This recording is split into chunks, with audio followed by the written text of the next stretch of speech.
You're listening to Downsized, a novel of possibility by R.P. Fitton, read by the author. Copyright 2017 by the Robert P. Fitton Revocable Trust. Wishing and waiting for somebody who would like some loving to do. The kind that fills and thrills, feel happiness will down to kill you. Wishing and waiting for someone like you, like lovers in a story. Maybe he'll hold me, scold me, won't forget the things he told me. I built my castles in the air with kisses painted on each stone. Someday I'll reign as queen up there on a beautiful love dream throne. Wishing and waiting, that's all that I do. Hoping for a sweet somebody like you.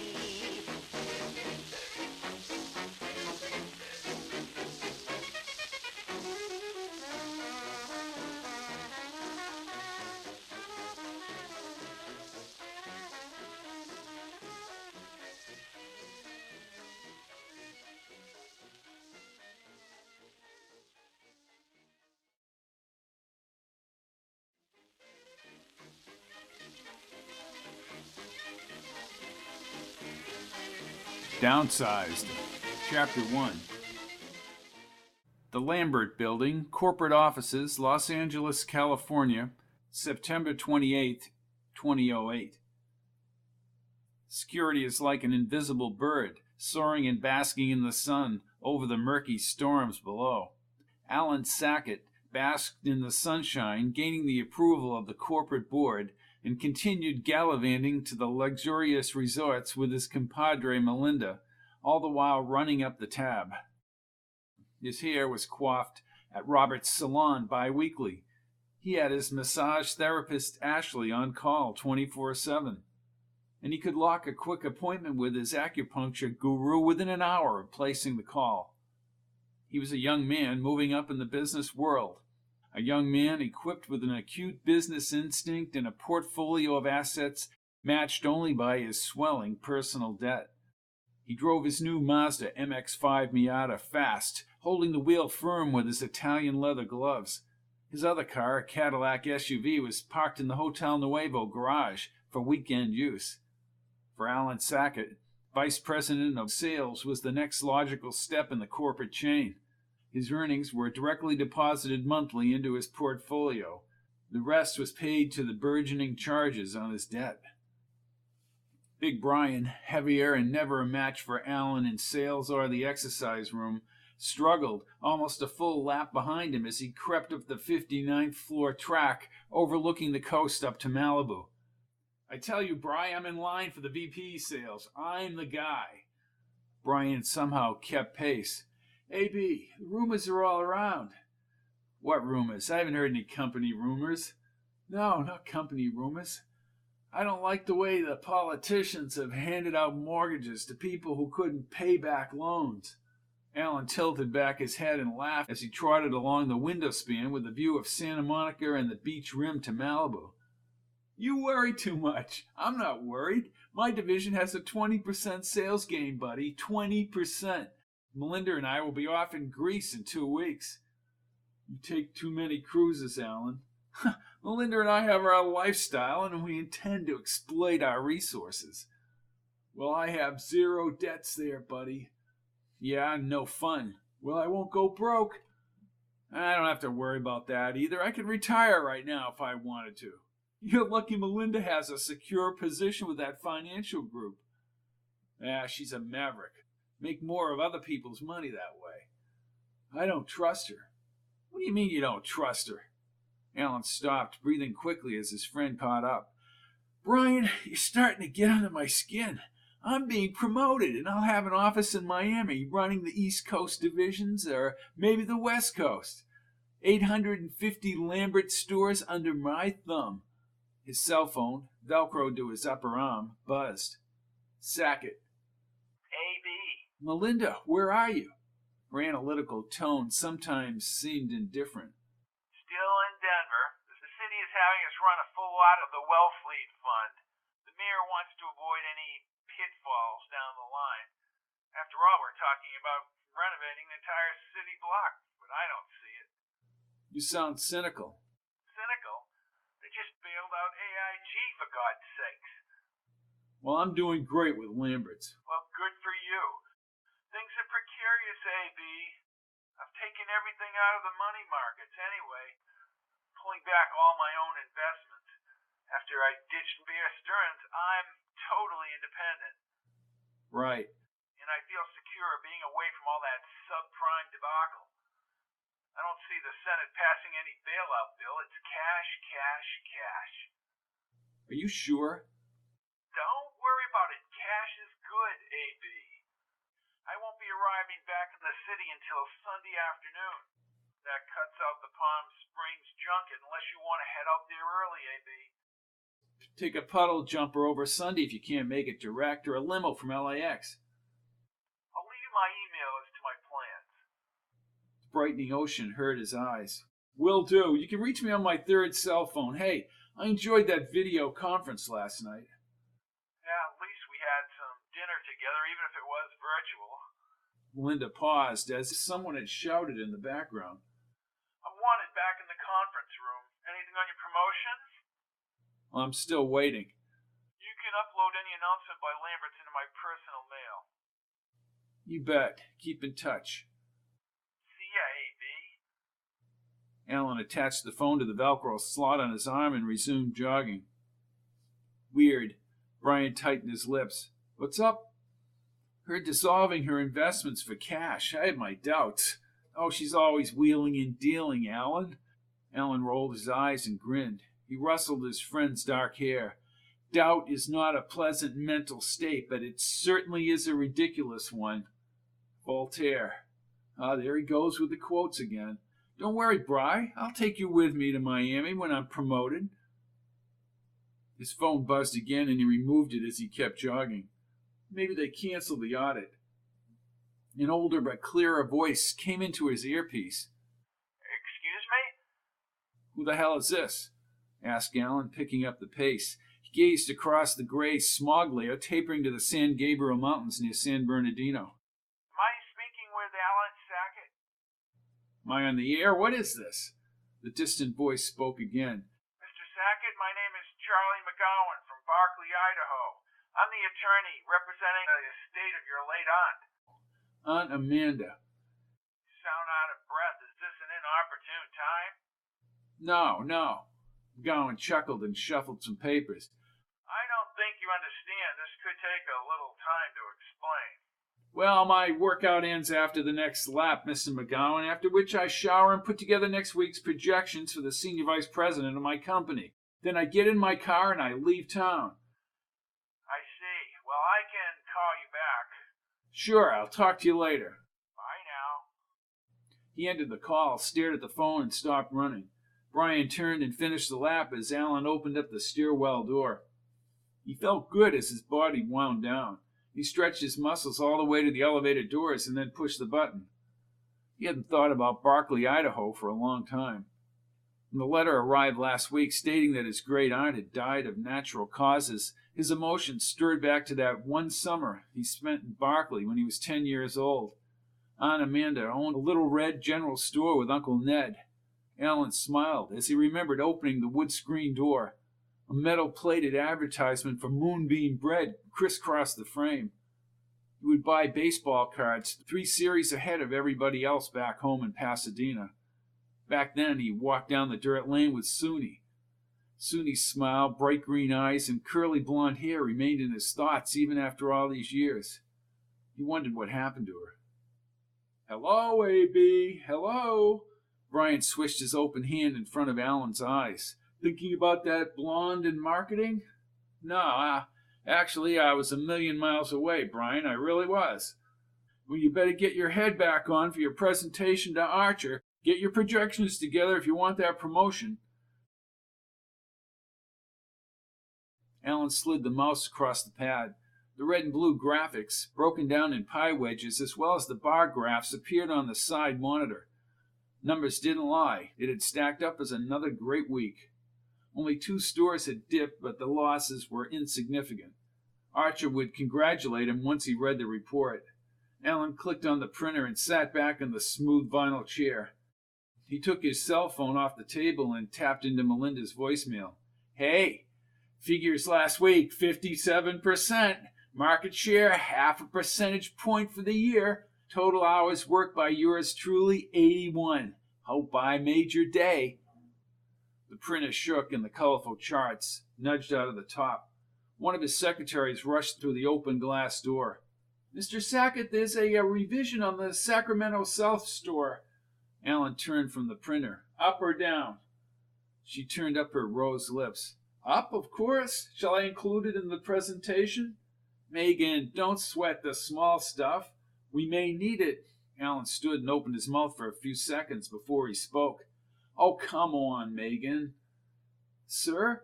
She asked, and she set 2 steaming cups of coffee on the table. We're all doing a good job here. Don't worry. He walked over and tapped her shoulder. We're all fine.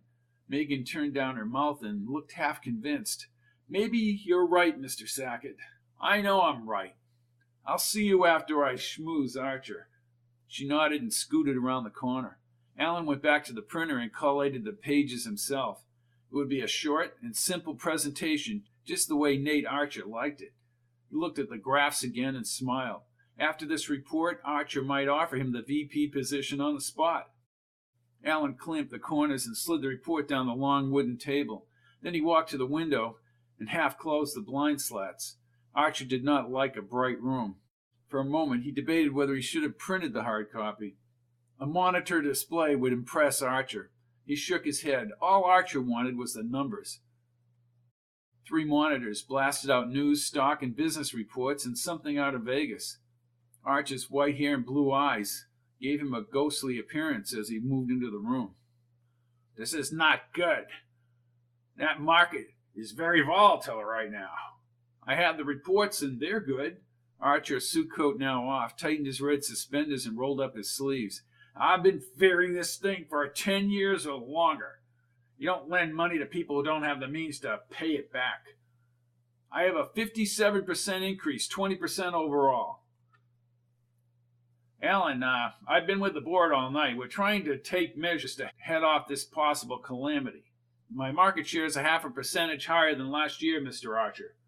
You know, they should have passed that bill in Congress yesterday, growled Archer. Walmart and Kmart won't like the market share going to Lamberts. Better to come out of somebody else's pocket, not ours. The bubble is bursting, man. We're down over 700 points. Archer tossed the report on the table and searched through his briefcase. Excuse me one moment. Alan's voicemail beeped on his cell phone.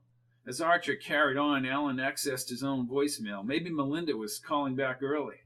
Mr. Sacket, this is Attorney Charles McGowan. I just spoke with you. Alan flipped open his eyes. How did he get my numbers? I would, at your convenience, like to discuss the disposition of your aunt's estate. I know you're an important person down there in L.A., but this estate is not what you'd call lucrative. I just need to close it off my books. Give me a call. Alan jotted down a home and office number up in Barclay, Idaho, into his notebook. The office door opened and Archer reappeared with a thin piece of green paper. I'm sorry, Alan. Alan shut off the phone. No problem, Nate. I don't have to get out into the field for a few hours. The skies above LAX buzzed with aircraft, and he knew he'd be airborne within an hour and a half. He thought about attending a couple of nightclub shows in Palm Springs, even though Melinda would not arrive until Sunday afternoon. Archer gripped the green paper and tightened his bulldog face. You won't be going out in the field, A.B. Oh, change in plans?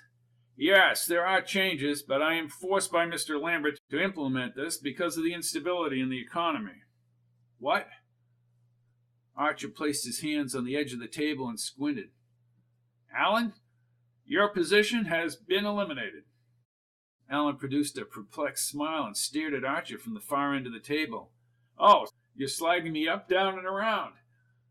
This is a complicated situation. In order to remain viable, we have to minimize our expenses and extend our profits as the economy tanks.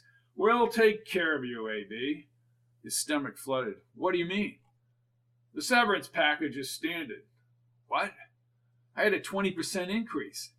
Archer checked his watch and lifted the coffee cup to his lips. Yes, you've done a great job. It's just as a company, we need to be in another position. It has nothing to do with you. Well, it has everything to do with me. You're firing me, Nate. Hey, B, don't take it personally. It's a downsizing move. You'll find something. Alan stood upright, slowly closed and locked his briefcase. He worried about his overwhelming debt. Maybe Archer was right. Yet he had done such a good job, and now he was fired. I'll clear things off the computer and the voicemail. Archer stared with his lower teeth jutting out. Should be completed within about a half an hour. AB, listen, relax. Go take some downtime. Archer released his grip on the table and marched over to Alan. A reference letter will be prepared, and I will, of course, accept any inquiries from potential employers if we recover from this crash. But why, Mr. Archer? 20%. Mechanics of the corporate and economic world, AB. He raised his brows as he sighed. Like anything else, you just roll with it. Alan peered into his crusty blue eyes. I don't want to just roll with it. Has the world gone crazy? How is this my fault? Things used to be simple. You do a good job, you get promoted. Now you do a good job and you get fired. Archer nodded and shook his hand. He checked his watch again as Alan carried the briefcase from his office. Megan looked up inconspicuously from her desk as he passed. She probably was unaware he was let go. What's the matter there, A.B.? Alan clamped his jaw and continued through her office. He crossed the outer area filled with young workaholics. At the elevator, he smiled. Maybe being fired wasn't all that bad. He would get some downtime, slide into a new job, and collect the severance. But he had accumulated too much debt. The doors opened and he entered the stuffy car. Megan stood in her office. Alan did not see Archer. Slowly the doors closed, ending an 8-year segment of his life.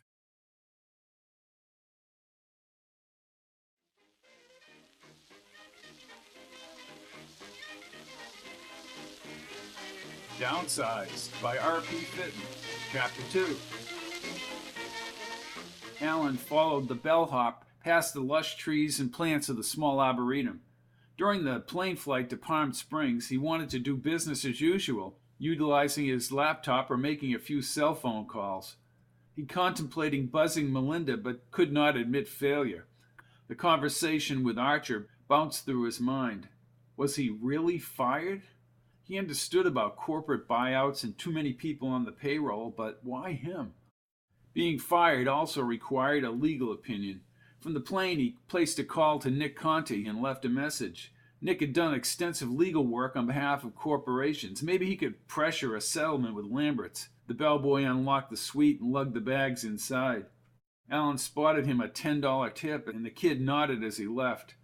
The empty room exaggerated his failure. He took off his coat and fell back on the wide bed.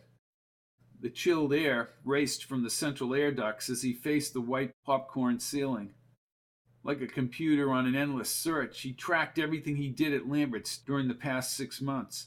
He knew the mistakes, but nothing approached grounds for firing. He saw a Federal Express box on the breakfast table. For a few seconds he sprawled out, but then he sprang from the bed. He pulled the tab and slid open a reflective red package. A blue card with Melinda's handwriting was tucked under the green bow. He ran his index finger under the glued flap and opened the envelope. AB, 57%, great job. Upgraded memory will boost your productivity. See you Sunday after. Melinda. Alan pulled back the ribbon and ripped the red metallic paper. Inside was an upgraded laptop.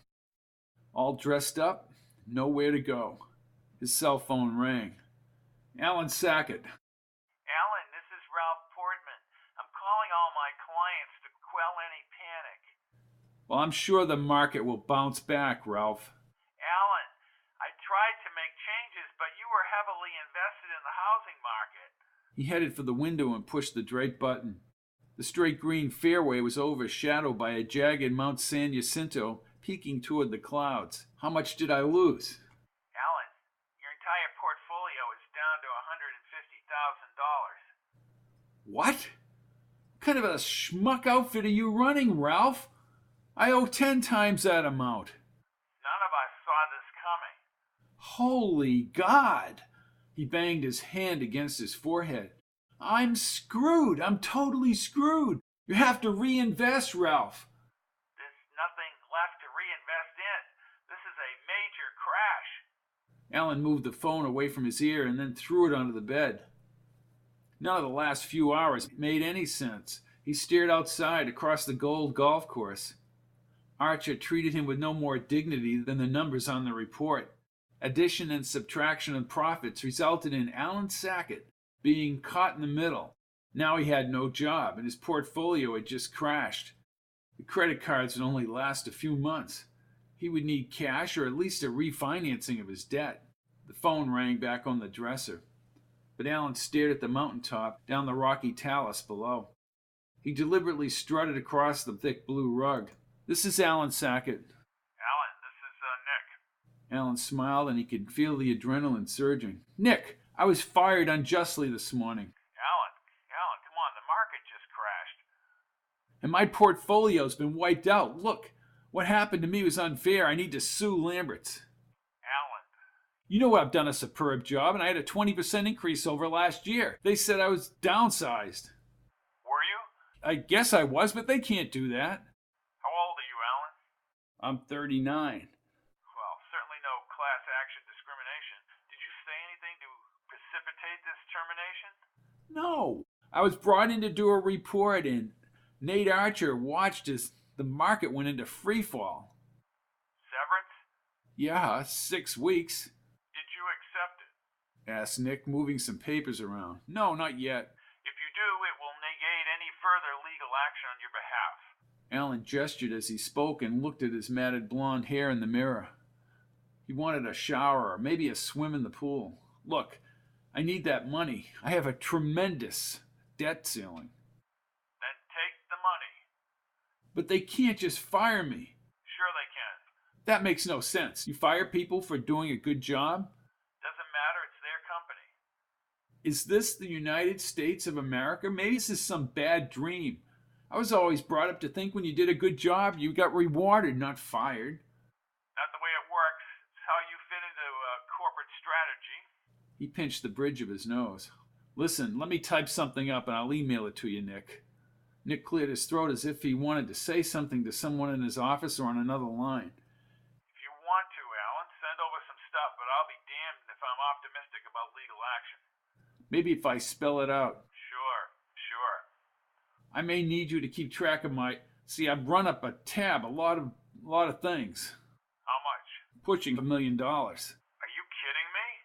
I just worry about monthly payments right now. I never thought I'd get fired and lose my portfolio. Have your debts consolidated.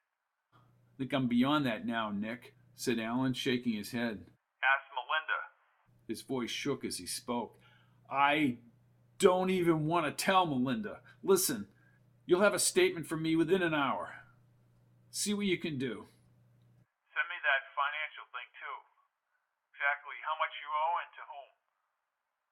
Bye. Alan set down the phone, trotted over to the table, and dragged his old laptop toward him. Getting another job right away would get him away from insolvency and losing Melinda. Dozens of discount chains would be after him under normal circumstances. It was only a matter of retrieving his resume and emailing it out. He had the experience and the sales figures to back it up. By the time Melinda arrived, he might already have consummated a deal. Alan watched the next email leave the screen to a 15-store chain in the Midwest. He had procured 41 email accounts of various corporations around the country and had sent out 16 emails by 10:30. But he hadn't eaten or had he changed his wrinkled clothes. His head buzzed and his eyes ached. The email went through as the phone line rang. Alan Sackett. Alan, this is Brian. I've been trying to get through since 6 o'clock. Alan closed his eyes and let the receiver dangle near his ear. "I've been emailing out resumes." Hey, I'm sorry, ABIM. Everyone's been calling me. You have a whole office full of people that are upset. "I'm gone, Bry." He opened his eyes to a pasty face and flattened hair. You're doing the right thing. Get that resume out there. Get it out there quick. Strike fast and start up again before you even get your severance. "Yeah, well, that's the game plan." Melinda know? "No way. I want another job in hand before I tell her anything. I just feel like I've lost all respect." Well, you didn't cause the crash. "Yeah, right." Alan cut the conversation short and said he'd see Brian once he got back to the city. He walked down to the hot tub and started the water. Back at the laptop, he emailed out another resume and was determined to regain everyone's respect. Then he stripped down and slid into the hot tub, placing his cell phone on the tiles. He felt the warm water surround his body, and his thoughts moved back 8 years. Only months out of Northwestern, and he was hired as an assistant buyer at Lamberts' Metro LA division. He never worked anywhere else and had put all his energies into his career. Even the relationship with Melinda was subjugated to the job. She respected that, of course, and did the same. He wondered how she'd react to his being fired. Neither one of them had ever suffered a corporate loss. They both saw consecutive promotions, advancing their careers. Brian knew her socially when she was with an investment house. Impressed with her devotion to her career, he insisted Alan meet her. Alan was never successful in her eyes. Alan left the hot tub, dressed, and had a late dinner across town. He chatted later at the bar with a few doctors from Riverside, skillfully avoiding his firing. He bought the drinks, and he later watched the bartender swipe his card through the scanner and realized for the first time in years he might have to watch his expenses. He returned to his room and dragged out the laptop again to work on a financial statement for Nick. Melinda had warned him about going to cash. Even his software stocks had plummeted, and so did the older industries. Oil had risen, yet he had never bought more than a few hundred shares. Even more dismal were the mutual and growth funds. All his Lamberts stocks were traded into other areas. Alan made the premier mistake of trying to run his own portfolio with no experience. He checked the overview on the blue and red spreadsheet. He sunk his head, and with clenched fist lodged next to his temple, he exhaled loudly. Next, he double-checked the loan status on the Miata, the Cadillac, and the boat docked at Marina del Rey. The bank had already been hesitant about reshuffling everything into a new equity loan. How did I let myself get into this debt? He had listened to those barroom weasels at Salinger's who told him to live on other people's money and just keep rolling over the loans. His only concern was monthly payments. Interest, accumulated debt, debt ceilings were something he never considered. As he grabbed a wine cooler from the refrigerator, he knew the credit card debt would sink him. The chill slithered down his throat, and then he gulped it. After flipping on the news at the top of the hour, he turned to the laptop and sat at the table. He brought up 8 major credit cards and 6 store cards. Those combined debts exceeded $100,000. He needed money, and he needed another job fast. Nobody ever questioned what he had done because his annual salary with bonuses was near $300,000. No one cared as long as the monthly payments were met, especially if the interest was added on top of the total. These companies loved a guy like him. He had the computer provide him with an estimate with 3 months severance. Even if he was able to procure the $115,000, he would still owe nearly his whole year's salary. After watching the news at the top of the hour at 1 a.m., he activated his resume up on the screen again, and with his eyes closed, Alan Sacket sent his long years of service with Lamberts into a data signal across the country to North Carolina. With any luck, the law of averages and numbers prevailed. He would land something quick and eliminate his debt.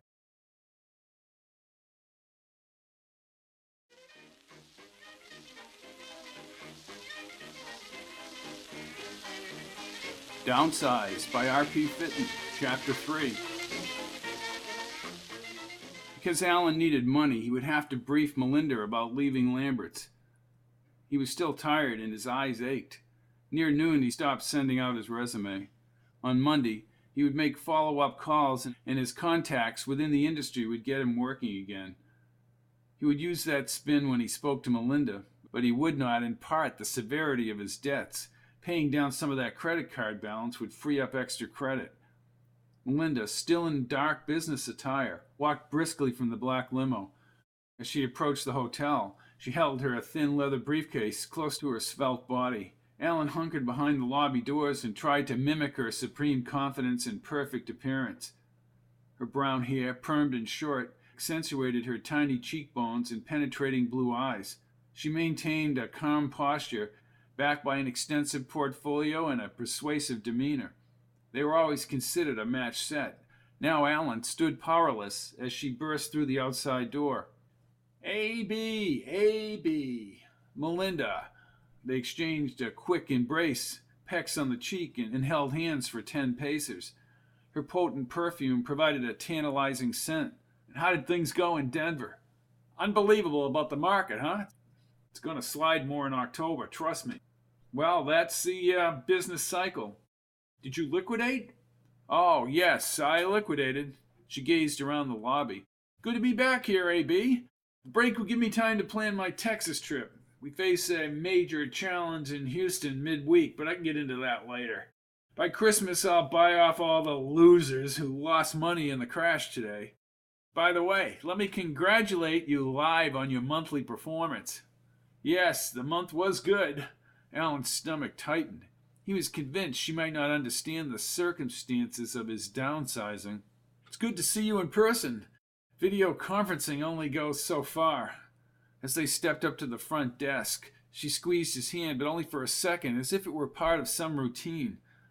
I would say in some time the hot tub would be the prescribed activity. What do you think? Sounds good.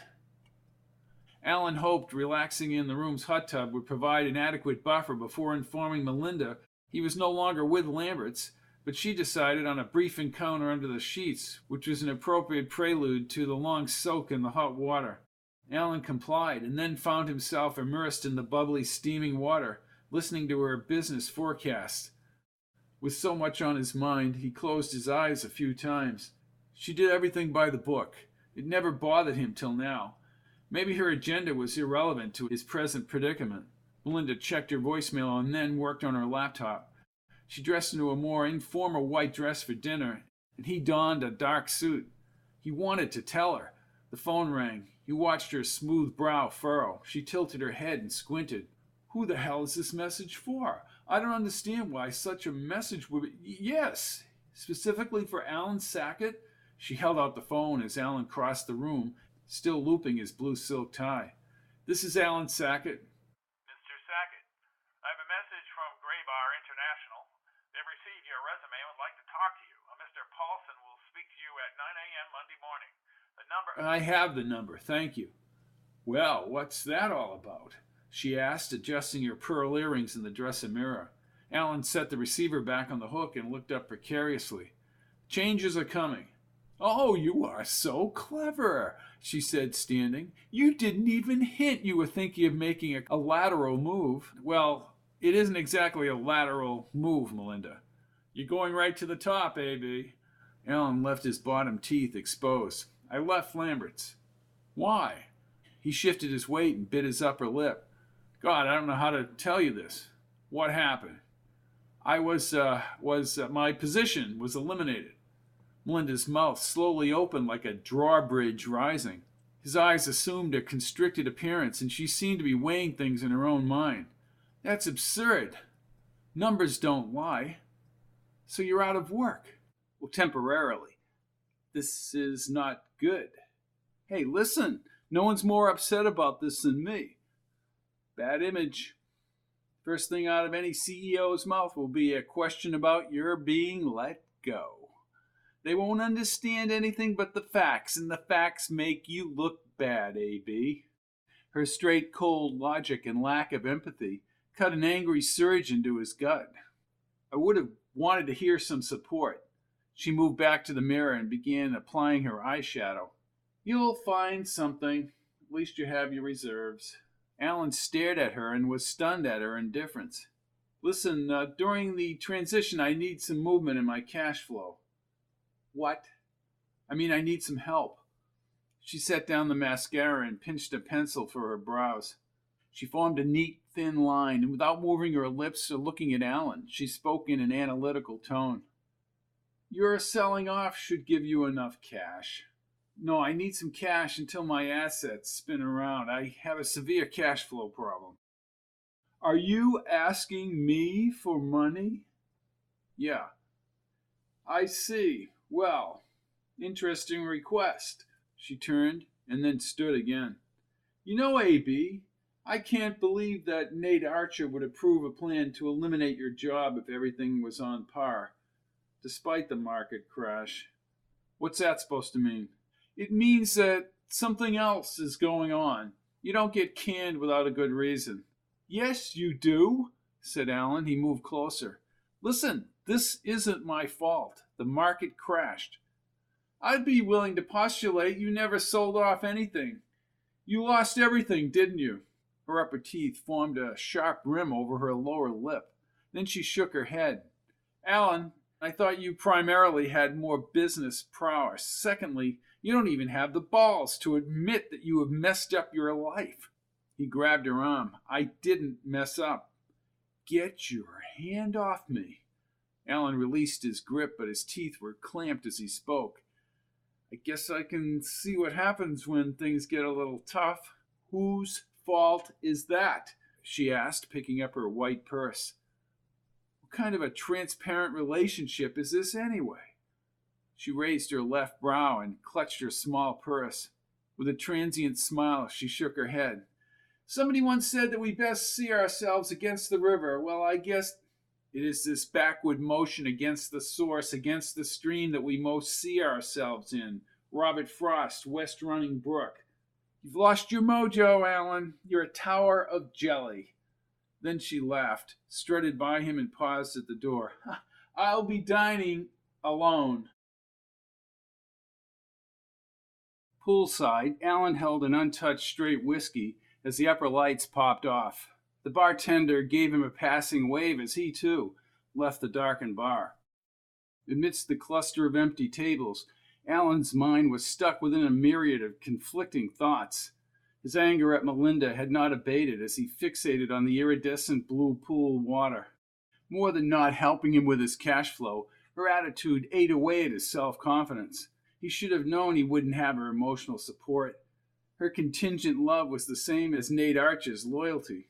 The praises flowed as long as last year's figures were squashed. The pool lights went out, and Alan set down the drink on a dew-laden glass table. A bright starry sky beckoned above the desert as he wandered along the patio slabs. Going back to the room was not something he wanted to do. He crossed his arms over his chest and attempted to find the constellations he knew as a boy one summer back in Idaho. He thought back to that town when he was a kid, and Main Street with its little stores and large cars. It was a time that seemed so long ago. He remembered the drugstore and the Rexall sign. He remembered a toy store that also sold souvenirs, and even a sporting goods place where he bought his new baseball glove. All the way down to the Mobil station, it was a quiet town, in a place long, long ago. Light pollution dimmed his viewing, and he walked the grounds. Tomorrow morning he would take a return flight back to the city. His first priority involved calling the banks and selectively coalescing his present conundrum. Brian had a raft of connections and could help him or direct him to the proper sources. Alan would also work the phone and secure an interview for a new position. He could turn his problems around rapidly when all his energies were directed into the job effort. The skies over LAX were hazy, as was his future. She had acted swiftly and decisively, as she always did, freeing herself from any unwise financial entanglement.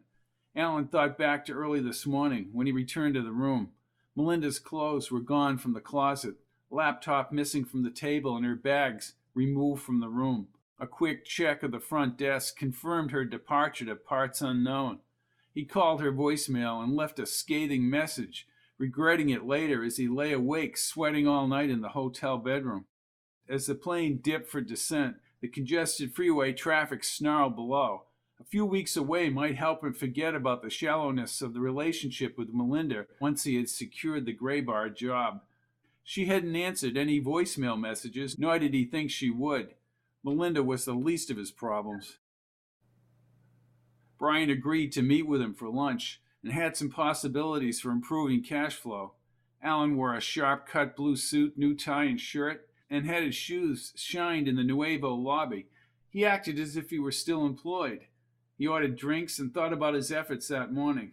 Lamberts' personnel assured him they would cut a severance check as soon as he signed the hard copy of the release agreement stating he would not take any legal action against the company. He could begin the debt reduction once they had transferred the severance money.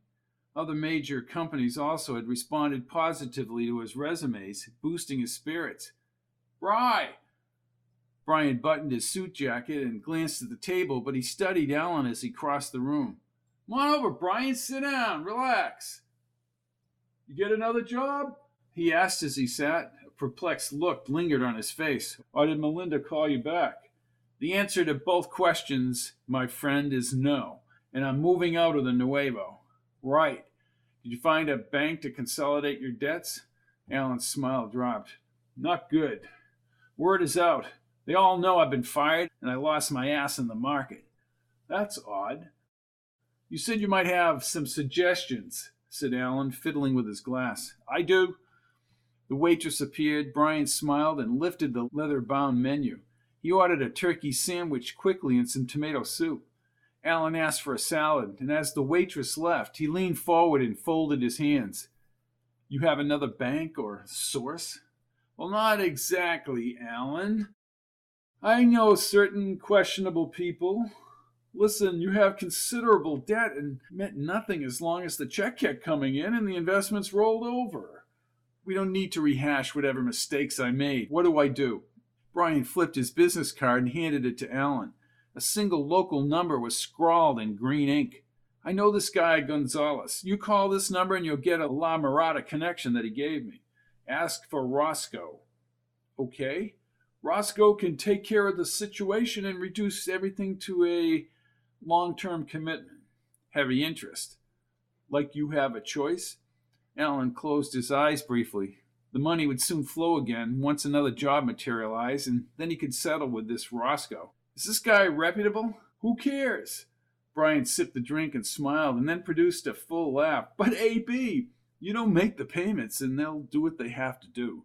Well, hopefully I won't need this guy.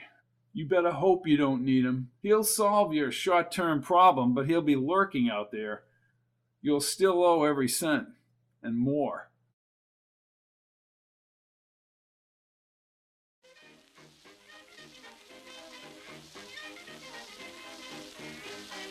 Downsized by R.P. Fitton. Chapter 4. Since his firing, Alan's cash reserves dwindled. Because of the downturn in the economy, his job prospects were not good. At the Nuevo, Alan accelerated his pace, following up on each resume he had emailed from Palm Springs. He sent out additional emails to other firms. Gray Bar and a company called Seaball International hinted at pending interviews.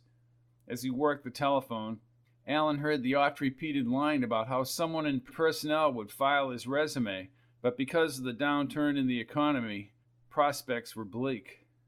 He answered his third line as he worked his PC. Yes. Is this Alan B. Sacket? Yes, it is. Mr. Sacket, this is Andrea Bledsoe. I work for Cellforce USA. What can I do for you, Miss Bledsoe? He asked, typing in another potential lead into the computer. We are showing here an overdue balance on your Cellforce USA account. Perhaps your payment is in the mail. My payment is going to be late. Please expedite a payment to prevent a suspension of service. Alan pinched the bridge of his nose. I'll take care of it. He threw the cell phone on the rug and stormed across the kitchenette and kicked the chair. Earlier in the morning, he had received a similar call from one of his credit card companies. He grabbed a wine cooler from the refrigerator and walked onto the balcony. Even the Nuevo was demanding several $1,000s in back payments and fees. The developing pattern was not good and would only worsen until he received the severance paycheck. Yet he still needed the emailed documents releasing Lamberts from any obligation from a lawsuit. He leaned on the balcony railing. The San Gabriel Mountains poked like floating rock chunks above the morning haze.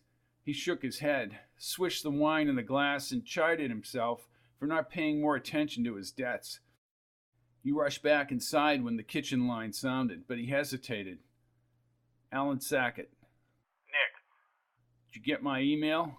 He let the liquid trickle down his throat.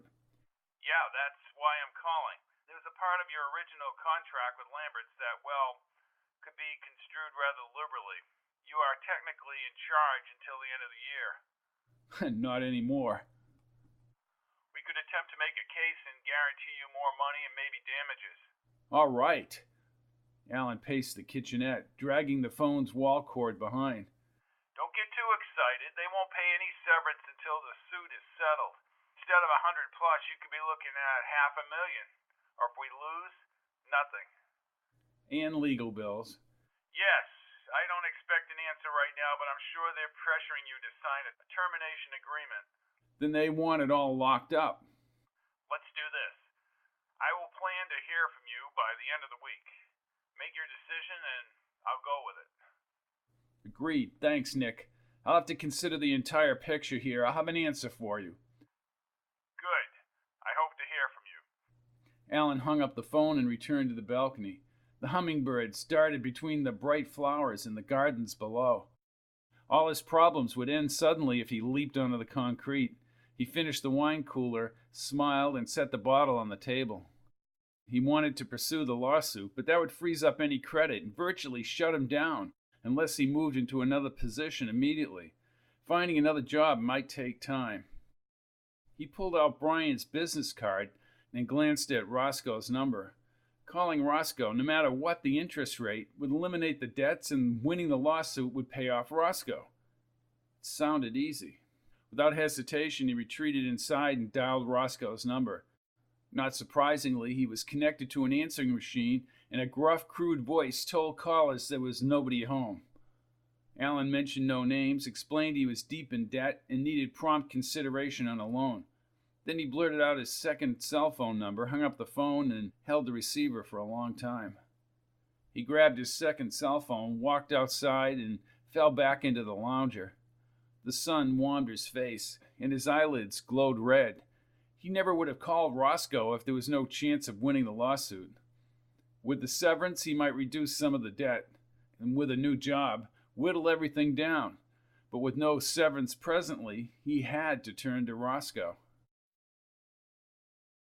Alan heard the distant sound of the cell phone. He opened his eyes and the ringer blasted in his ear. All right, all right. He reached for the phone, knocking it off the side table, and finally scooped it off the artificial turf. Hello, Mr. Sacket. This is McGowan calling again from Barclay, Idaho. Attorney McGowan, you're either the biggest pain in the neck or a very persistent man. You're batting 1,000. Is this a good time? Alan gripped the phone tighter, stood, and strolled away from the hot sun. As good a time as any other. I received a letter from somebody in town, a Mrs. Hennessy, I think it was, telling me Aunt Amanda had died. I haven't seen Aunt Amanda since I was up there one summer when I was a kid. McGowan cleared his throat. Amanda was a saint of a lady, and so was your Uncle Ned. Ned was a practical joker. Got me a number of times. Amanda died with accounts open on that store. Forgave all the debts on her deathbed. God rest her soul. Alan opened the refrigerator and took out another wine cooler. He poured himself a larger glass. So now the little store is all that's left.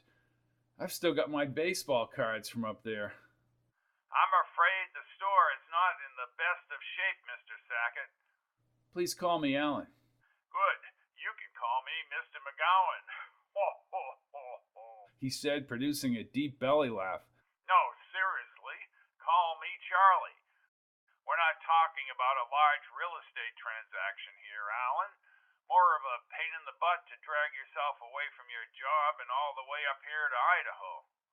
Alan gulped the wine cooler. How much are we talking, Charlie? With the land, it's near the railroad, but the railroad doesn't stop here anymore. I don't know, maybe 60 if you're lucky. I'll have to check with Hershey Edwards. He's the real estate man Amanda wanted handling all of this. She left the store to you. Hold on. Alan finished the cooler. The sun had drained his stamina. McGowan then read a note from Alan's aunt. It says, Alan, I want you to have my store, and maybe some of the memories from that summer long ago will be forever in your heart. She also made it clear that if you sold the store, she wanted Hershey to get the commission. Alan's eyes moistened for a moment. Sure, I have no objection to that. Listen, I have some free time here. Let me fly up there for a few days and see what that store looks like. I'll need a place to stay. Well, I'm sure Mrs. Pillsbury has a spare cubbyhole at her rooming house. I'll call Hershey and have him begin the process, put a sign out there, etc. Is there any stock in the store? Mrs. Hennessy has done a complete inventory, a ton of old stuff spanning 50 years. Again, this is a very small general store, Alan. Can you email it to me? The store? Ho, ho, ho, ho. Again, the deep belly laugh rumbled through the transmission. Alan grinned. No, the inventory. Sure, if we can get that information, we'd be glad to email it to you.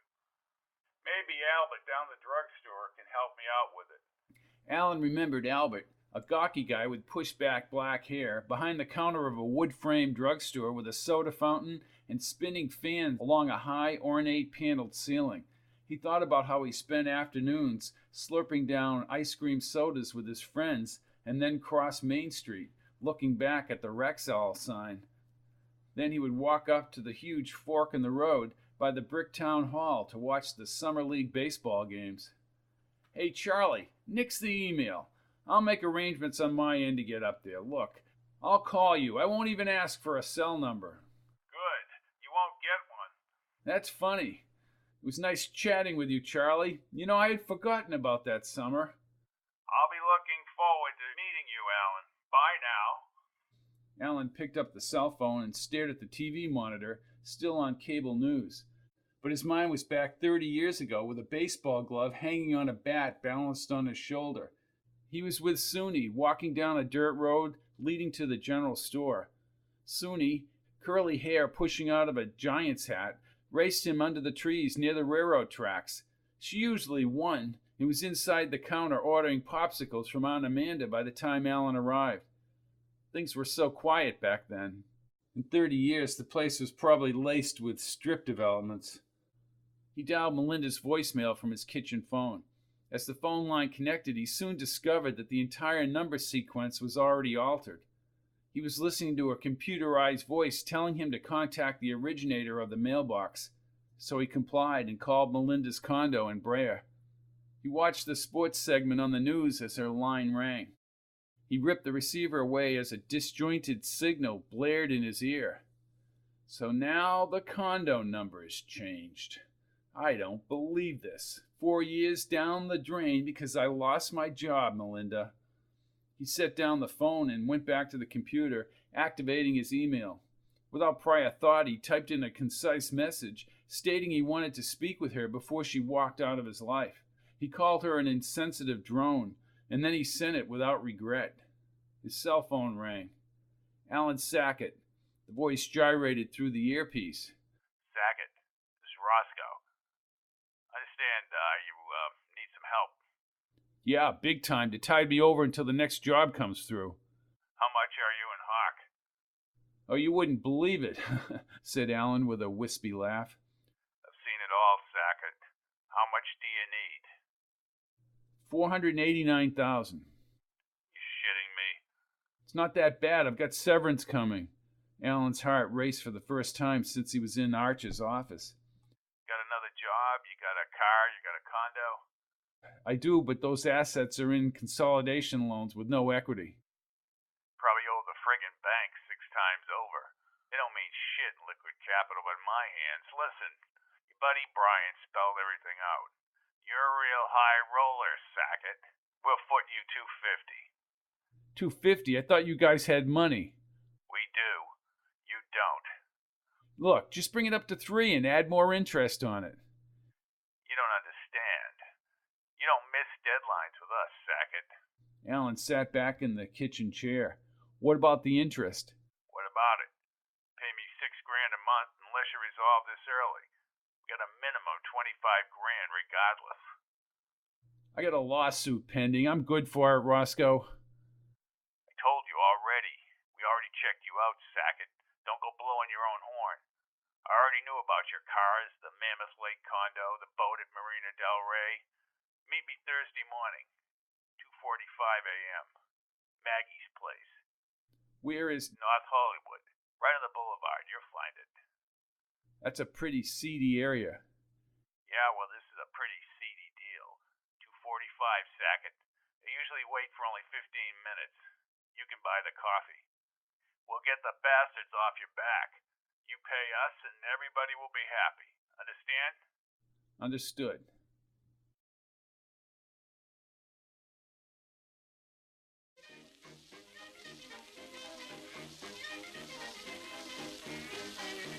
Downsized by R.P. Fitton. Chapter 5.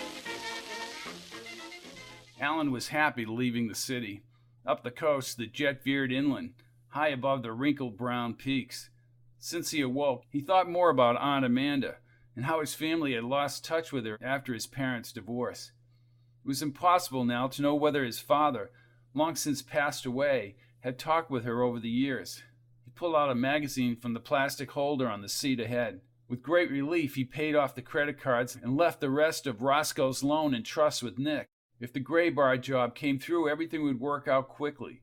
From talking with the people in the North Carolina office, he figured a job interview would take place as early as next week. He leaned back in the seat, placed the magazine on his lap, and smiled as he pictured Roscoe inside the side restaurant off Hollywood Boulevard.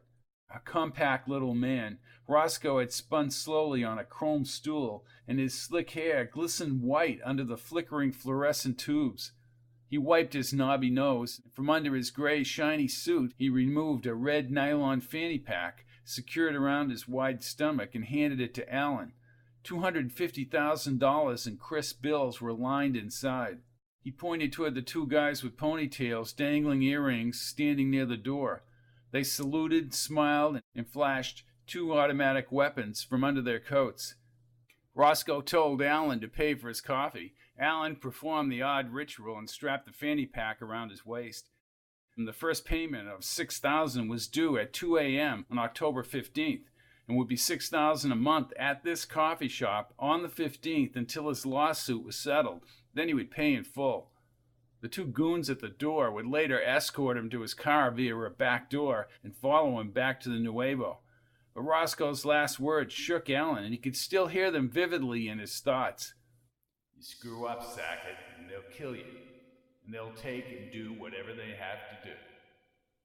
In his job interviews, Alan would negotiate for $25,000 a month. Once the job came through and he won the lawsuit, he would forget all the bad times.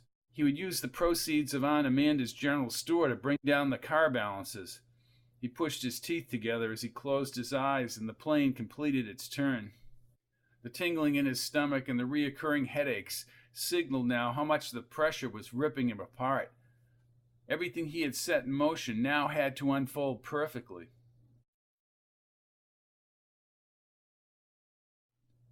Alan left the airport in a darkened limo, but failed to understand that Barclay was 3.5 hours out of Boise up in Coeur d'Alene. He slept in the limo along the interstate, but once on a smaller highway, he requested the driver to open the window. With autumn, the leaves formed a vivid, colorful border on the interstate. He viewed a rock-strewn mountain stream tracing the trees along the highway slopes. The brilliant orange and yellow leaves were like an enchanted forest. He sensed both confidence and freedom from the torment. The limo driver pointed to the break between the mountain peaks. A black and white sign with a small black arrow pointed left toward Barclay, still 35 miles through the hills. Another 45 minutes, depending on who you get behind these roads. You know, I remember when my dad was taking this turn, Vince, but it's been 30 years. So you used to live up here, Mr. Sacket? No, I spent one summer up here. My aunt and uncle owned a little red general store outside of town. Lovely store. My aunt just passed away. Now I'm going to arrange to sell that store. The driver nodded in the mirror, and Alan leaned back. For a moment he wished he were 10 years old, with his father taking the turn at the mountains. He closed his eyes and visualized lying in bed, listening to his aunt's voice, telling him to get a good night's sleep because tomorrow would be a big day. He would hear the shrill train whistle approaching town. Everything was possible during that summer. The limo's blinker sounded. Vince waited for a truck to pass and then swung north. Alan closed his eyes and pretended his father was driving. Times were innocent. He was not caught up in the grip of his adult problems, but the plaguing concerns cascaded back like the onward stream waters. He would spend no more than a week in Barclay, just enough time to set up the real estate transaction. Phone calls would consummate the deal. He would fly out once the people from Graybar or any other prospect called his cell phone. The limo climbed upward into the forested canyons and along another rapidly moving stream.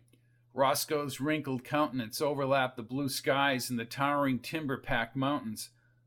He now questioned whether he should have dealt with this guy at all. "You ever drive the limo out this far?" Vince grinned. "I usually drop people off within a 20-mile radius of Boise, but that's it. But this is a welcome change. I haven't been up in this neck of the woods for a couple of years. Wife and I brought the kids up here to one of the lakes. If you get the chance, try the swimming. They have water skiing up here." Alan nodded. Up the dirt road from Aunt Amanda's store was a lake where the boys used to swim. Beyond the tire swing was a cove leading to a larger lake where he once hiked. One time, Soonie's father rowed a boat out to a distant island and they stayed at a small cabin for a few days. "Lakes are all clear up here, I remember that." "Where'd you say you was from?" "Los Angeles." "Mars? What do you mean?" "L.A.? Well, you might as well be from Mars compared to Coeur d'Alene. It's heaven up here, God's country." Ever since McGowan's call, Alan had thought about his 10-year-old friend. He smiled slowly. Soonie was 40 years old if she was still up here. No doubt married with a family. Maybe they could go back to Albert's drugstore and have an ice cream soda. They were near a small town nestled within the hills. The road to Barclay passed through this village. "Where are we?" "Seaver. We have to head through Cornerville. Then we hit Route 9, another half hour." The sun flickered through the open window and relaxation crept in like a nourishing dip from an intravenous plastic bag. This might be a good place to buy land, maybe build a vacation home with a dock and a small boat. Not like the oversized vessel he now had housed at Marina del Rey. "Mr. Sacket, we're coming to the Barclay town line." Alan pushed his face out the window into the influx of fresh air. His trim blonde hair became a mass of intertwined fibers. He smiled as he kept his head in the blast. "This is great!" A blue wind-swept lake was partially visible over a rounded forested ridge, and a few stray fair-weather clouds retained a puffy presence over the distant grape-tinted mountains. Alan propped his folded arms on the window frame as the limo passed a peeling green sign at the Barclay town line. "You don't breathe air like that in L.A., do you?" "Nope." Alan tightened his brow. To his right, grass blades pushed through the asphalt cracks of a long drive lined with rusted metal light poles. Atop the hill was a vacant, enormous cinder-block building boarded up with high grass along its edges. "What's that?" Vince shrugged his shoulders. "I don't know. Looks abandoned, though, doesn't it?" Alan slid across the limo seat. The lake materialized again as they passed the ridge, and wondered about Soonie's Island somewhere across that vast lake. He followed the shoreline until the limo passed into a tunnel of trees. Leaning back, he pictured the old swimming hole. Two-story houses, probably built in the early 1900s, mostly white and needing paint, passed along the highway. He sensed a familiarity, but had no direct memories of this area. He remembered the railroad tracks dissected the highway and the dirt road next to Aunt Amanda's general store. Alan lifted his head, letting the outside air brush against his face, watering his eyes. Two red glass warning lights atop silver poles were a few hundred yards away on either side of the highway. He had long since forgotten how Uncle Ned would bring the neighborhood kids in his pickup and follow the train along the back roads north till it crossed the river trestle. Somehow he knew the locations of all the railroad crossings around Barclay and would get there before the train, start the pickup, and parallel the train to the next stop. "My uncle used to follow the train," Alan yelled through the whistling air. "Really?" He squinted and passed a few smaller houses. The crossing lights and gates came into view. As he slid across the limo seat, the red-tiled Barclay station appeared between the road and the track. He and Soonie, sometimes other kids, would hang around the oak-paneled interior, sipping on cokes and chewing fruit-striped gum as they gave names to some of the passengers disembarking from the long green cars. The railroad station was in no better shape than the rest of the abandoned cinder block building west of town. Like missing teeth, the faded red tiles exposed the station to the elements. Grass and a few yellow wildflowers pushed through the concrete cracks, and a rusted blue passenger train car merged onto the ground and bushes. Alan strained his neck to catch a glimpse of the passenger platforms through the open station doorway. He longed again for that one summer and the time forever gone. The years had not only passed, but the outward appearances indicated the town had lost its fervor. Across the tracks, at the signal crossing, the kids played ball beyond the tree clumps in the open field.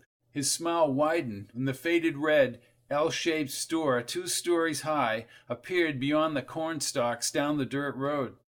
"Can you pull over for a second?" Vince watched him in the mirror. "Sure.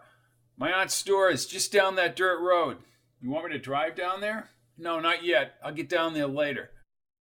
The limo slowed and rumbled over the tracks and finally stopped under a spreading tree in front of the old brick house where Kenny Baines used to live.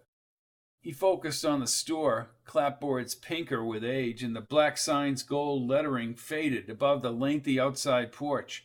A shiny blue pickup was parked facing the cornfield, and a blue and white for sale sign was stuck in the grass. He clamped his jaw and turned away, pulling a neatly folded piece of paper from his pants pocket. "McGowan is on the corner of Elm and Main." "No quote, Mr. Sackett?" "I'll give you a quote. Home is where the heart is. I'm not sure who said it." Vince nodded and checked the mirror as he pulled back on the road. With the windows open, the sunshine brightened the harvested fields on the road into town. He remembered houses near town set back from the road, sloping toward the far hills. Most were not maintained well now, and some were abandoned to creeping grass. Past the town's older wood-frame buildings where the highway ended on Main Street, a crisp new American flag hung high above a towering, worn brick town hall. Another flag, a few blocks away, flapped near the slab stone post office where he used to receive letters during the summer. The post office provided the first exact match for his memories. Vince pulled to the curb and Alan asked directions from an elderly man seated on a wooden bench. The old man kept raising his hand to his ear. "Elm Street? Where is Elm Street?" "Elm Street. Where is Elm Street?" "Fine. How are you? Name is Gimble." Alan smiled. "We're looking for Elm Street, Mr. Gimble." "Sunny through the weekend." "McGowan, Attorney McGowan," he said, cupping his hands. "Oh, Charlie's on Elm Street, left at the lights. Then take your first right." "Thank you, I appreciate it." "Yeah, me too." People peered out the storefronts, and a couple of passer-by stared at the limo as if some big-deal celebrity were blowing into town. Vince pulled away. More people gathered at the corner as the limo slowed for the lights. "Think we'd just arrived from deep space."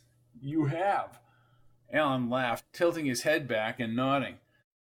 The small town gave him again a lost piece. Main Street still had viable storefronts, not like he had remembered, but many stores were empty, toward the town hall at the road fork. A handwritten sign out front alluded to a band concert on Friday night. Before he left, he could take in an evening baseball game if they were still playing, behind the field at town hall. The limo nudged forward and turned right. Alan looked at the green light as they swept past a few small stores. He was surprised to see Benson's, owned by Soonie's mother and father, still in business. He looked inside past the clothing racks and saw a gray-haired lady at the register. Vince slowed and Alan swung his head into the hot air again. At the next set of lights, a corner building housing a bank faced Main Street and Elm. McGowan's name was emblazoned in gold black-frame letters across the second-floor window. "Alan Sackett has arrived. I think you're going to be a celebrity while you're here." "Well, I won't be here long enough for that." The limo moved diagonally under the green light, taking a space near the bank. Alan opened the door just before the car stopped and stepped onto the curb. He put his hand on his hips and stretched his legs as he panned down Main Street to the town hall. "I'm going to get some jogging in while I'm up here. What a place! Fresh air, mountains, small-town America. That's what it is, Vince, small-town America." Vince unlocked the trunk and began removing the luggage. "I don't think you're going to leave here." "Right. I never thought of this as a vacation of sorts. Alan thought about Melinda. When they were together, traveling to an isolated town was out of the question. I'm going to lay back, relax, and then face the world. Vince stood with all the bags near the rear bumper. Sure is away from everything up here. Alan moved along the side of the limo. Let me help you with those bags, Vince. No, that's my job. Not today, it isn't. Alan grabbed the 2 suitcases, draped his suit coat over his arm, and waited for the light to change. He walked quickly across a pale white crosswalk and climbed up to the sidewalk. McGowan's office was on the 2nd floor of the brick Wilkins building, according to the stone molding, built in 1888. He set down 1 suitcase and then opened the door facing Elm Street. He loosened his tie at the wide wooden staircase's stifled air. Gripping the suitcase handles, he commenced the arduous journey to the 2nd floor. Oh, you gotta be in shape for this, said Vince, breathing heavily from behind. Too many cigarettes. Don't they believe in air conditioning up here? Asked Alan. If they do, it's a big secret.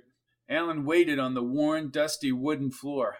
A number of offices with milky glass doors and upper transoms lined the open corridor. He removed his tie and unbuttoned his shirt. Well, at least you get back to the car and crank up the air. I will. Thanks, Vince. I needed that.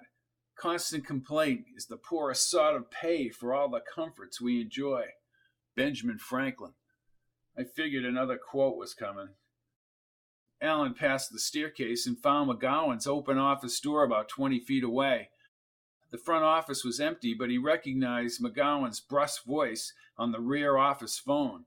Under the Venetian blinds, propped on the desk, were 2 spit-polished brown shoes. Just set them down anywhere, said Alan, looking at the spinning fan above.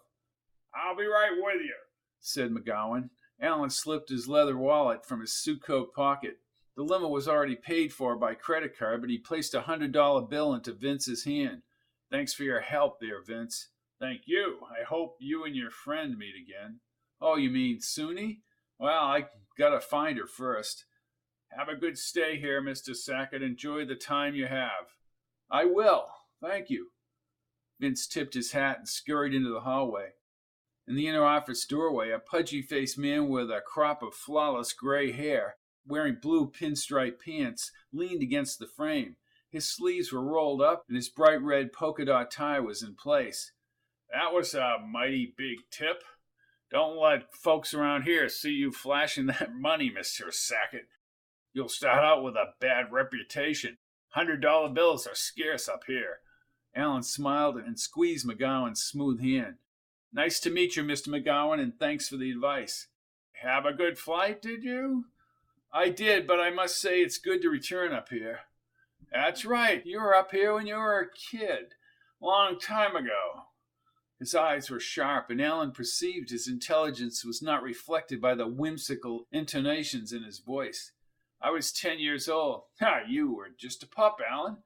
Well, I'm glad you like it up here. One thing about our town is its remoteness, what I like to call a timeless quality. Alan grinned and glanced toward the window. Go ahead, look outside if that's what you want to do. Window's right there. Alan crossed the wood floor and looked down to Main Street toward the town hall. Guess it is timeless, although I saw a building all closed up on the way into town. International Circuit's gone overseas.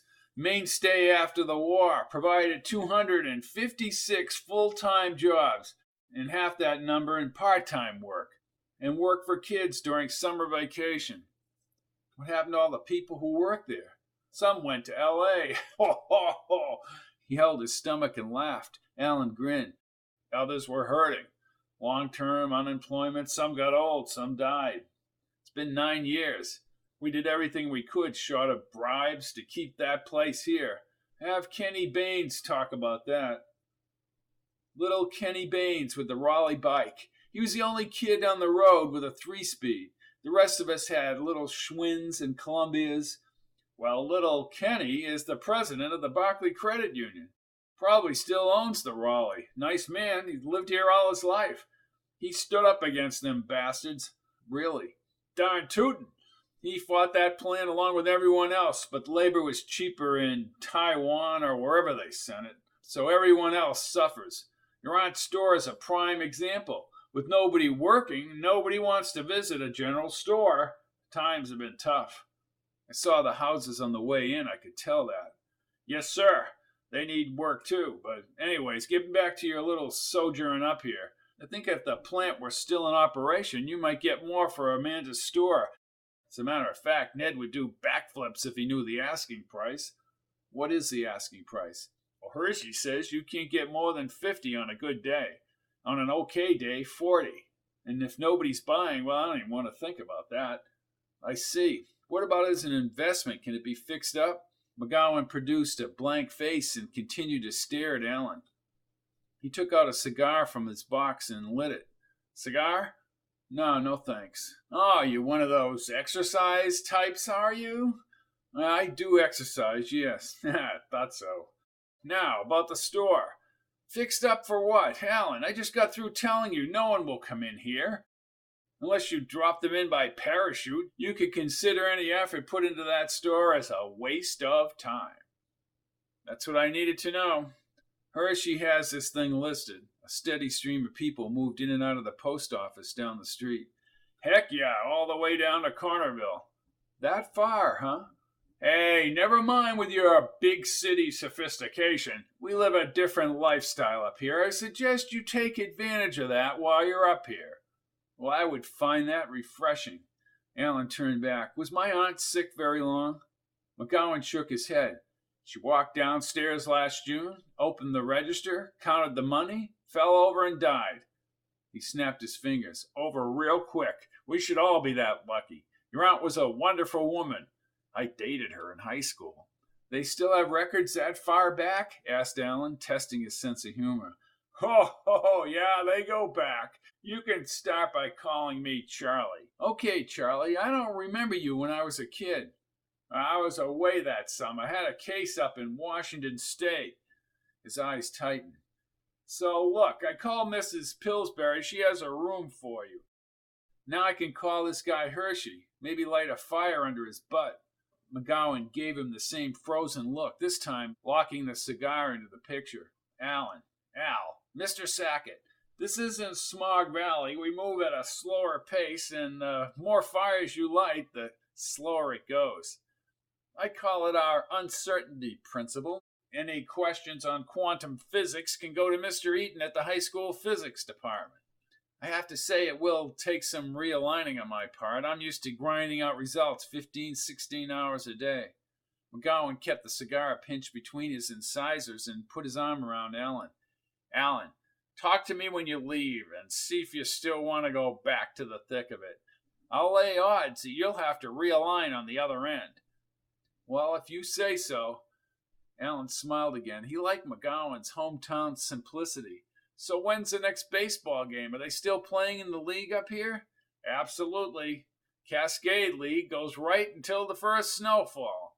Ah, that's it. Cascade League. Still rolling along. You can see them play tonight, but Allen, when they pass that hat, don't go dumping in $20 bills. $1, maybe 5. That's it. All right.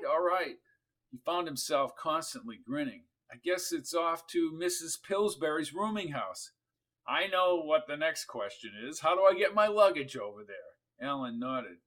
I drive an 82 Lincoln. It has a trunk the size of the Grand Canyon. Good. Tell me where to... Whoa, hold your horses. I have to make a few phone calls and finish up some paperwork. He moved his hands down as if he were holding them over a hot stove. I don't think Mrs. Pillsbury is going anywhere. Sit down and take it easy, Allen. I've got Time magazine up to 3 weeks ago.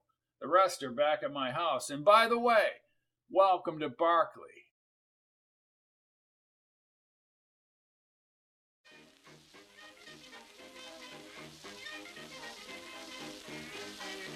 Downsized by R.P. Fitton. Chapter 6. Some young kid carried Allen's bag up the front walk of Mrs. Pillsbury's long, white rooming house. The large-framed boy, maybe 14 or 15, easily glided up the farmer's porch steps, opened a screen door with his foot, and disappeared inside. Allen traced his steps and pulled open the door. McGowan had told him as they pulled up in the Lincoln that Mrs. Pillsbury was cooking and baking. On a worn wood kitchen table were several loaves of fresh bread and some chocolate chip cookies on ceramic plates. His bags were deposited next to the staircase near the busy kitchen. To his right, a pleated shade illuminated an older bald man reading a book and smoking a pipe. More books and a briefcase were on a polished antique table. "Afternoon," he said, gazing up from the book. "Afternoon. You're here to sell the general store." "As a matter of fact, I am." He shook his head and looked back at the book. Then he gazed up from his glasses. "Another bit of history crumbles to the dust." Allen shrugged his shoulders as a hefty woman with long strands of thick gray hair wiped her hands on a rosy apron as she entered the hallway. "Charlie said you'd be here. You must be Alan Sackett." "I am he." "Well, look at you," she said, nodding and studying him. "Do we know each other?" "Well, I wasn't Mrs. Pillsbury then. I was Nora Pratt. I knew your aunt and uncle." "Nora." Allen smiled as she quickly wrapped her arms around him. Allen pictured a tall, slim girl in her 20s with jet black hair. "Now you're Mrs. Pillsbury." "I am." "And you finally came back. I told people that boy will come back here someday." Goosebumps appeared on his arms. "Actually, I'm only here for a short time." The man reading quickly looked back to his book. "I know, you have to sell Amanda's store. Sad day. Just another notch against the way things used to be. I know the rooming house has 2/3 empty. You heard about IC. IC? International Circuits. They left. Oh yeah, I saw the plant when I came in. That killed Amanda's store. Oh, it's still open for business, but it's not the same place when you were a little boy buying baseball cards." She motioned him into a huge kitchen. Pots boiled on the heavy black stove, and a younger girl, not surprisingly bearing a resemblance to the kid who carried his luggage, removed another cookie sheet from the oven. "I'm giving you the room right off the kitchen, Alan." "Well, let me get my bags." Alan turned and picked up 2 of the cases. No, Robert can get the bags. Bob. She leaned toward the hall. "Oh, he's gone outside again." Alan followed her, bags in hand, toward the white panel door down the end. A small bathroom with dark wallpaper abutted the entrance. "Now, there are pluses and minuses with the bathroom being outside your door." "Oh?" "Well, if you need to use it in the middle of the night, you don't have to go wandering throughout the house. However, everyone else in the house uses it, so you might hear it flush at 2 a.m. "Oh, that's okay." Nora pushed open the bedroom door, and Alan followed her inside. A sweet herbal smell, probably from the eucalyptus leaves strung in a wall arrangement, inundated the room. The soothing blue wallpaper and taffeta lampshades made him remember the perfect summer again. Nora pulled up the blinds and pushed the heavy white window up. A gust of fresh air swept the room. "This is great," said Alan, removing his wallet. With the credit cards buried in a lower slot, he slid out an American Express card with the new $10,000 ceiling. Nora's eyes locked onto the gold card. She smiled nervously, turning down the corners of her mouth. "Alan, I'm sorry we don't take credit cards here." For a moment he felt panic in his stomach, but he also knew he had enough cash to last a few weeks. "No problem. Let me give you a week's..." She held his wrist.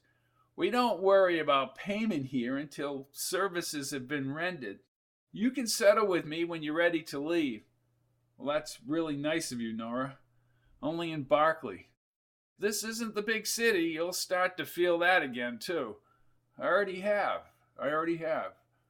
Good. Listen," she said, holding his wrist. "I'll serve dinner around 5. It's all homemade and prepared during the afternoon.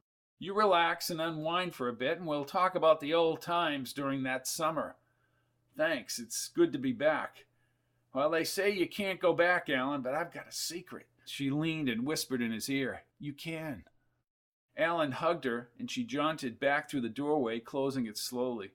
Without the air conditioning, Alan was hot. He quickly stripped out of his shirt and pants and put on shorts and a lighter sports jersey. When he grabbed his cell phone from the suitcase and pushed in Brian's number, nothing happened. Static crackled in the earpiece, and the LED readout kept flashing no service. "I'm not surprised." His belly full, Alan stepped onto the front porch. The bald man with the pipe sat in a slatted wooded chair. Alan gazed across the street behind the brick town hall to a wide open area with green bleacher stands around an infield. When the public address announcer echoed the starting lineups over the street, Alan sensed a long-lost camaraderie. "You going to the game?" The man pulled out his pipe and peered through the wire-rimmed glasses. At supper, he hadn't said much. "Baseball is a game for the young." "Then be young. I'm Alan Sacket," he said, shaking his hand. The man had a firm grip. "Jacob Rothstein." Alan gazed down at an architecture book. "You like to read." "Comes with being a professor of history for 40 years. "Where did you teach?" "I taught at Princeton. I came up here after my wife died 2 years ago. I was on a long trip around the western U.S. and found Barclay to be a unique place.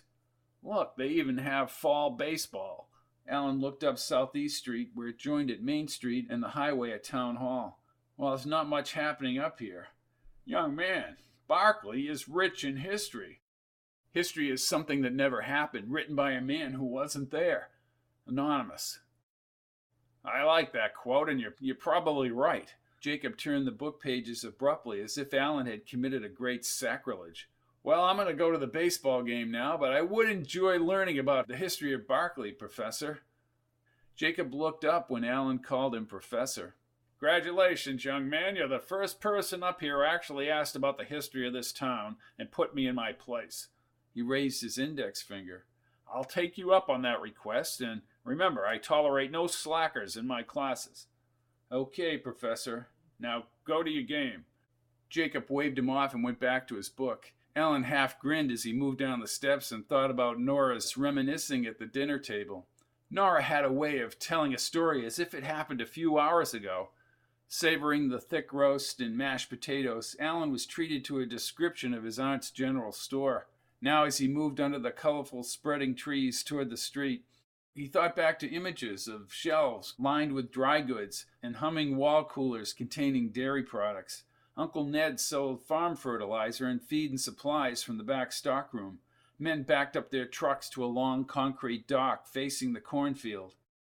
Alan checked Southeast Street, lined with cars for the ball game, and crossed slowly. Nora had described Aunt Amanda's racing around the store helping customers. Late at night, by a single hurricane lamp in the second-floor domicile, she would pay the bills and order more goods. Everything came by mail then.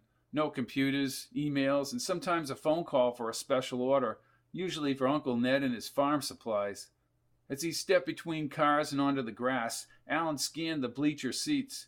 Nora had first brought up Soonie's name during a conversation about her family's clothing store downtown, one of the few businesses still performing well. Soonie alternated duties between the clothing store and watching a Mrs. Hennessy at the general store since Aunt Amanda died in June. Alan glided across the grass toward the back of the bleachers and grinned. He wanted to see the 10-year-old who had shared that summer with him. With the crack of the bat, the crowd stood. One of the outfielders ran back toward the green wood slat fence and made a running catch under the light tower. Around the bleachers, through the chain-link fence backstop, a smooth brown clay bordered the infield grass, and bright white-lined foul lines met at the batter's boxes next to home plate. The pitcher released the ball and, with a whiz, it cut the warm fall air. With a mighty swing, the batter missed, and the rotund umpire yelled as loud as the public address system, "Strike!" Alan folded his arms and lingered behind the backstop and continued to pan the colorful crowd. "Hey, mister!" He looked over his shoulder. A little kid, maybe the same age he was when he was last back here, banged his fist into his leather-worn mitt. A scuffed white baseball lay next to his dirty sneakers. "You want to pass?" "Me?" "Yeah, my dad's late." Alan glanced at the game. They had just walked the batter. He looked back at the kid's protruding teeth and curly brown hair. Years had passed since he picked up a ball. "Sure." The kid's face brightened. He grasped the ball, cocked his arm, and released a fastball with respectable velocity. Alan moved out of the way, and the ball pinged against the backstop. "It's been a long time, kid." Alan hadn't played since college. He ran over and retrieved the ball. Some guy to his left chucked a first baseman's glove end over end through the dusk light. Allen caught it in midair. The guy saluted and went back to watching the game. Allen hurled the ball a little high, but the kid leaped up to his right and pulled it down. This time Allen caught the kid's sizzler in the webbing. He had forgotten the feeling of capturing the ball. He grasped the red intertwining threads with his first two fingers and lifted the ball to his nose. The raw cowhide, mixed with dust and grass, sent his senses back over the years. He snapped his arms, and seconds later the ball was squarely in the kid's glove. The continuous banter behind the backstop went uninterrupted for several minutes until the opposing team from Bethel, Montana was retired. Allen, not having thrown for many years, waited for his arm to tighten.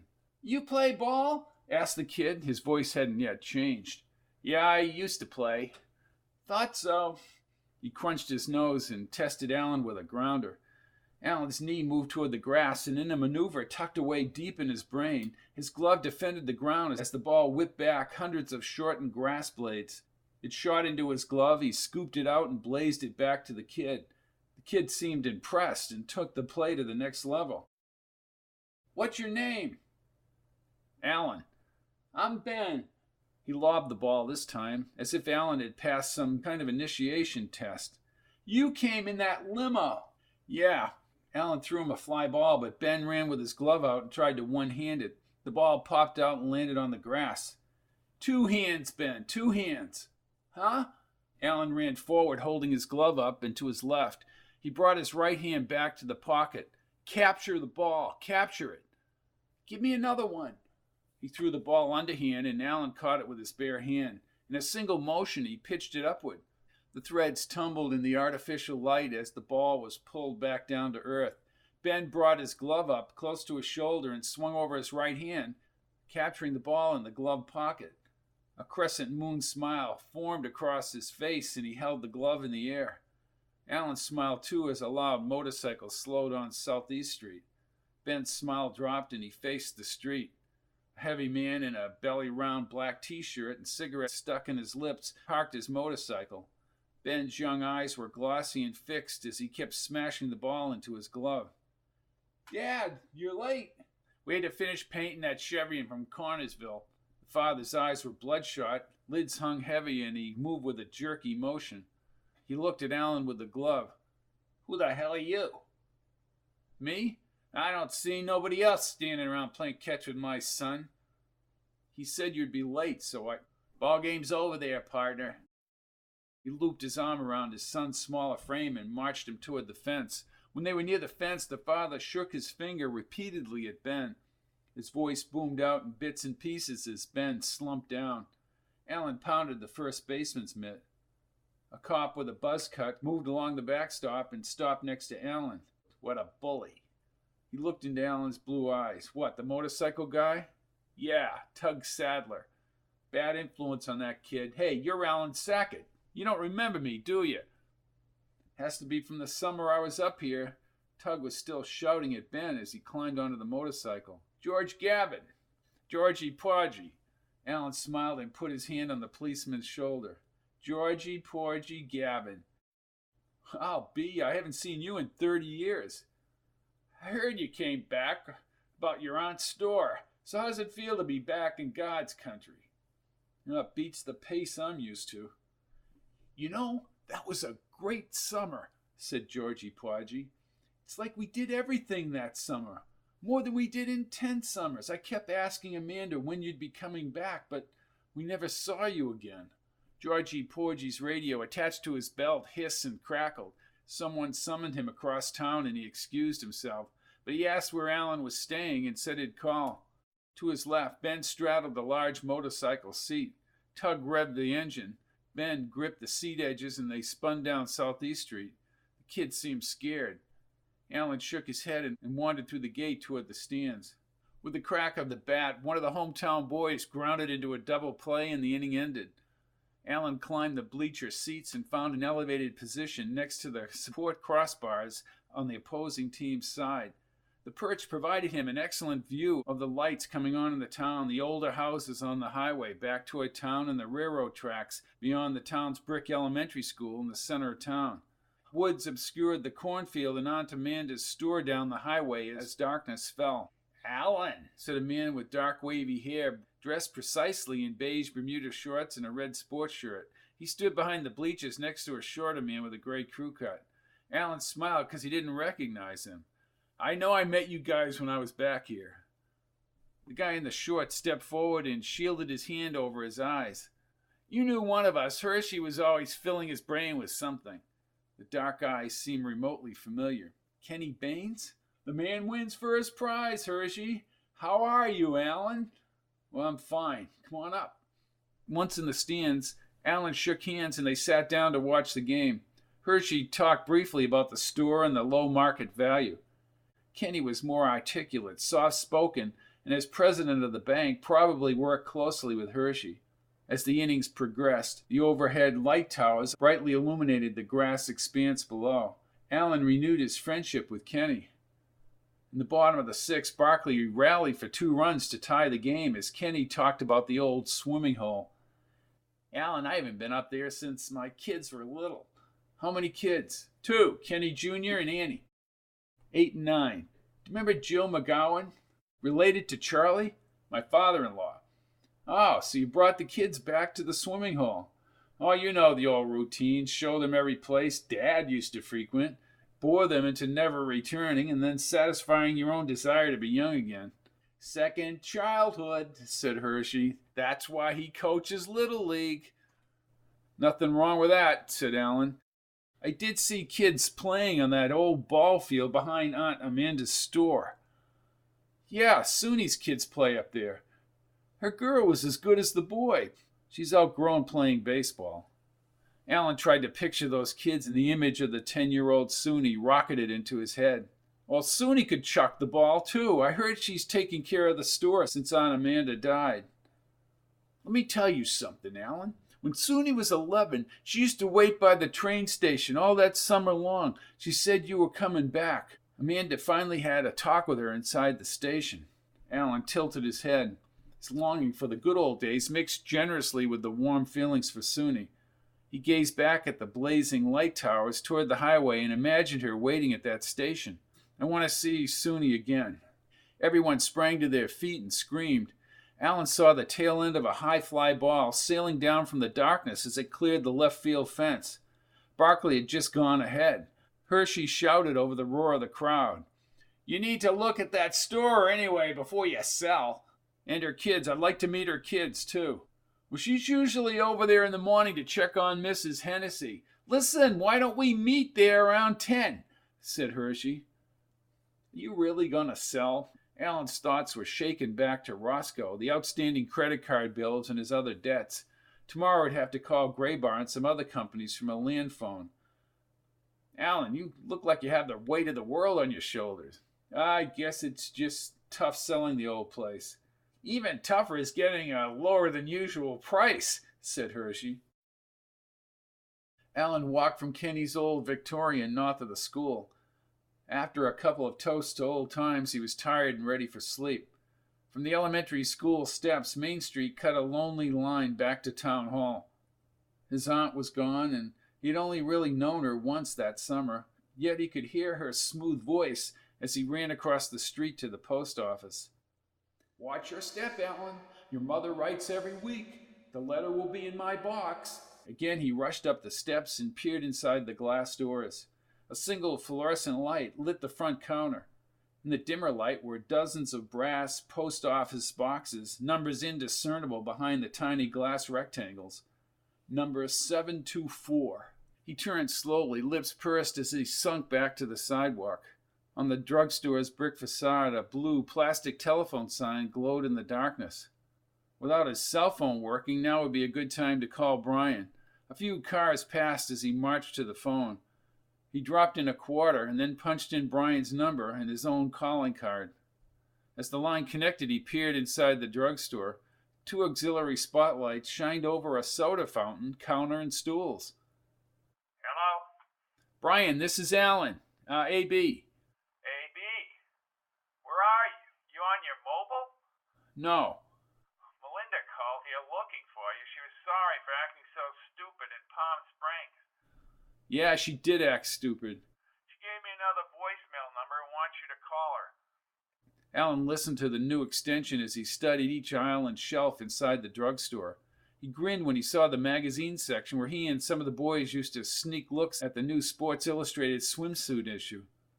And A.B., the people I know said Roscoe made all the arrangements, got you what you needed. They want to know why you left town.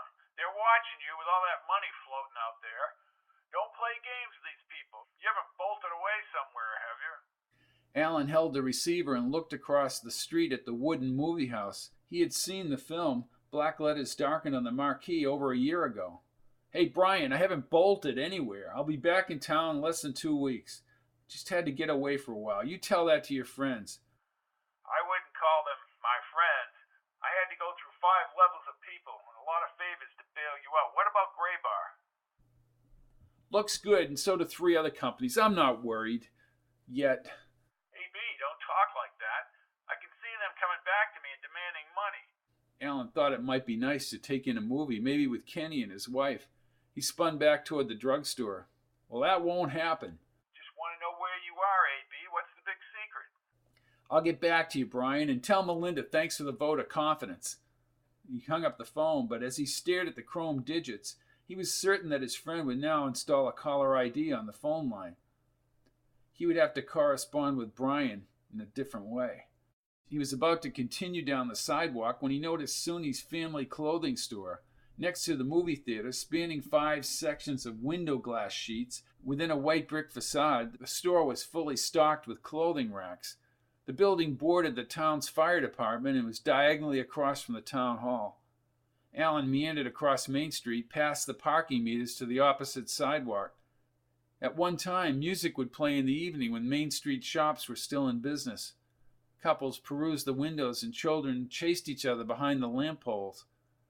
But a vacant desertion now existed, a remnant of another era before the plant moved overseas. Benson's clothing store endured hard times, he thought, as he peered in the window and saw none of the discount goods imported regularly through the Lamberts chain. A sweep across the dim light revealed a Made in America label, Boy Scout and Girl Scout uniforms, and a clean overall appearance. He pictured Soonie, the little girl from the past, now a mother and probably running around the store.